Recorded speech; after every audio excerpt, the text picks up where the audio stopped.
Hey guys, Ashley here. Today I am going to be sharing with you this weird, really big ass TBR that is just not realistic, not ideal, but I'm here to share it with you. Here to show you my stress.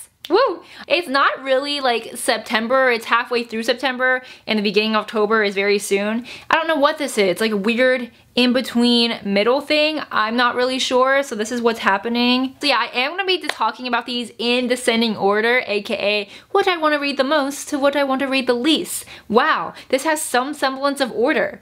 Who knew? But yes, let's just get started on this TBR. So the first one I have to read, which I'm so excited for, is Wildcard by Mary Lou. And if you don't know, is the sequel to Warcross, which I absolutely loved. I read it last year. I think I read it in one sitting. It was great. Virtual reality, it's amazing. Loved it, loved it, loved it, loved it. So I'm super excited to be diving into this sequel and the finale. How does it all end? Who knows? From what I've heard, most of my friends who've read Wildcard already are really loving it. They even say that Wildcard is better than Warcross. So I'm super stoked to finally pick this up. It shouldn't take me too long to read. It's not very long.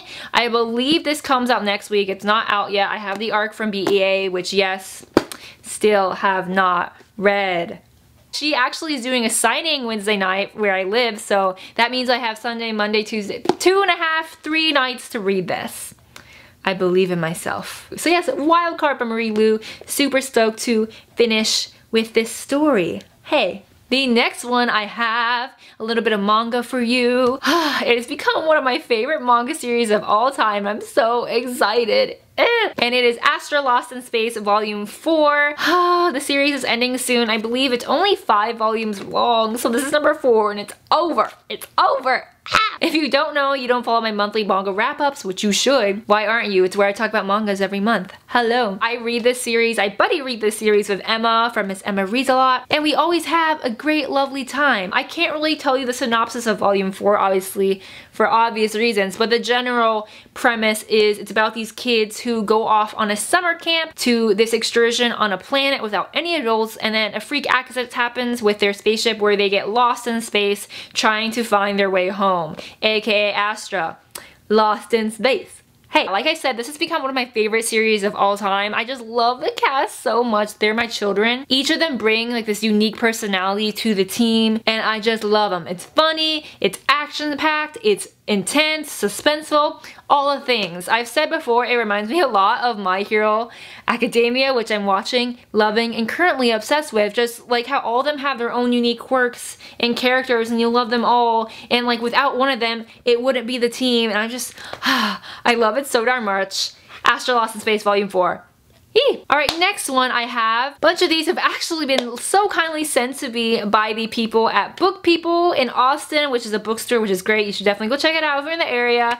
And from Texas Teen Book Festival, which is their Texas Teen Book Festival. Doesn't need any more explanation than that. They were so kind to send me these books because I am going to be a moderator of my very own panel there. Wow, that should be a nice stressful time.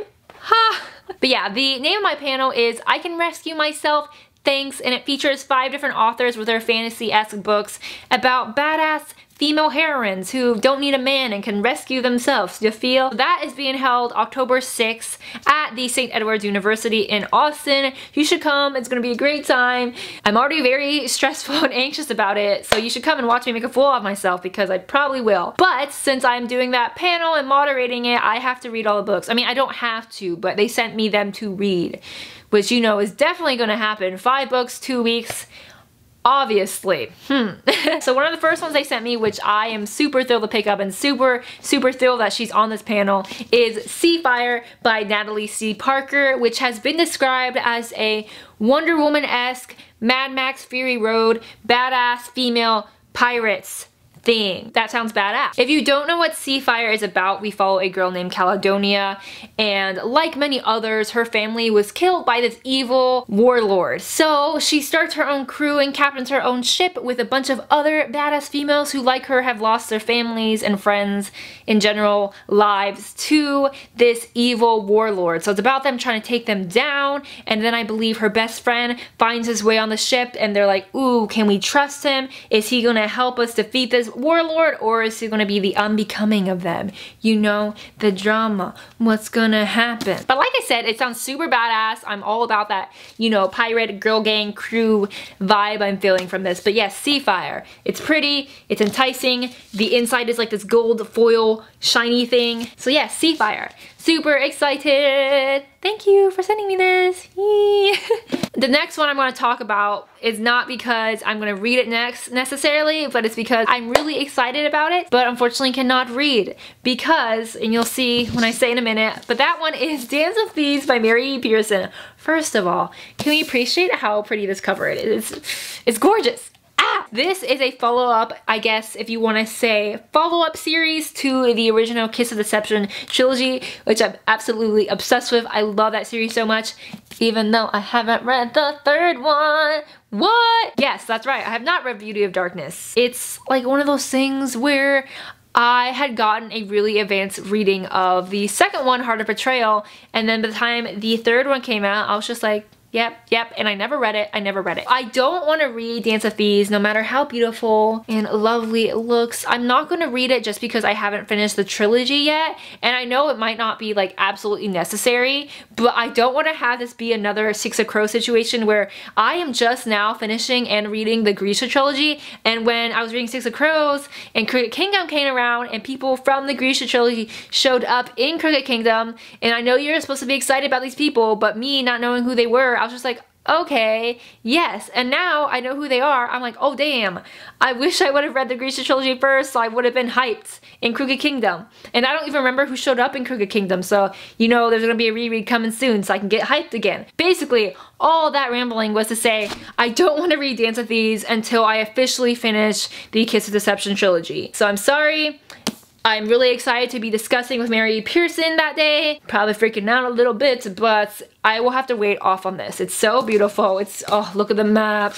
Look at it, Nate. There's nothing. Oh, wait. Just kidding. Look at the spine. It's so pretty. All right, the next one I have is the sequel. Actually, is the one promoting for the festival, but obviously, since I haven't read that, they sent me the first one, and that is Forest of 1,000 Lanterns by Julie C. Dow, and this one apparently follows a 18-year-old girl named Zifang. I hope I'm pronouncing that right, but she is a beautiful peasant girl who apparently, by the stars, is destined to become the Empress, but however, she cannot become the Empress until she embraces her dark magic within her. The darkness that lies within her. Is it magic? Maybe it's not magic. It just says embraces the darkness within her. And you know, so she'll have to face some tough choices. She'll have to, you know, reject her lover, the boy that she loves. Does she want to be this Empress? Who knows? Very kind of like vague in the description.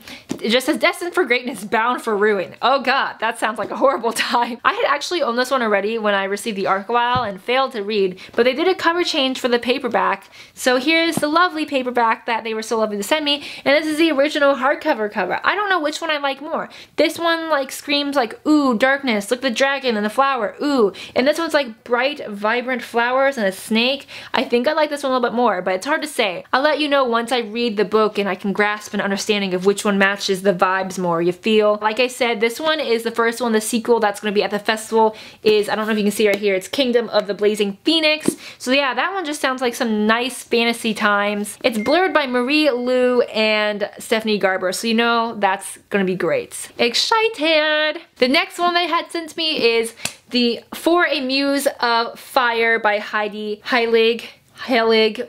I'm working on it, but if you are familiar with this author, she is also the writer of Girl from Everywhere. So here's the thing, trying to like make sense of what this one was about was very confusing me. There's a lot of things going on. It's about a girl named Jeddah, and her family is the most talented troupe of shadow players in the land. So basically, Jeddah can take the souls of the recently departed and then control and bind them to puppets using her blood. That's frowned upon for obvious reasons. So they take this ship and journey to this other place where that's all the rage. People like shadow play, and they meet this king, and he has the ability to like heal himself with his leg he has, and she wants to take that power. There's a lot going on in this one, but the cover is really cool, and I'm intrigued. I'm gonna read the blurb on the back because that seems to get the gist of what the story's about more than me trying to dissect the summary. It says, a young woman with a dangerous power she barely understands, a smuggler with secrets of his own, a country torn between a merciless colonial army, a terrifying giant, and a feared rebel leader.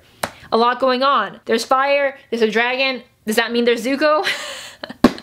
Sorry, not sorry. We'll see. We'll see. All right, the next one they sent me is by Rochelle Mead, which I have never read anything by Rochelle Mead. I know like back in the day, Vampire Academy was like this huge thing. You were like either obsessed with it or you just like did not read it. I did not read it. Why? I don't know. So they sent me a third in a series to her Glittering Court novel. So this is the Emerald Sea, which obviously I cannot read because I have not read the first two, nor am I going to read the summary because obviously spoilers. Do I think I will get to this one? Probably not, just because I don't think I can fit those other two books by the time I have to read this one, but it'll be cool to talk with Rochelle Mead, and yes.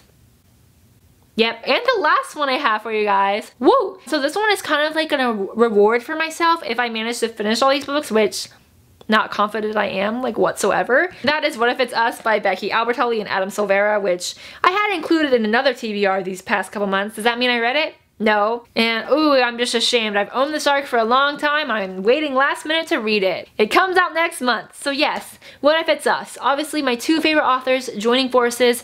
I'm excited. I've expressed my love and excitement for this a lot already. You know, yes, yes.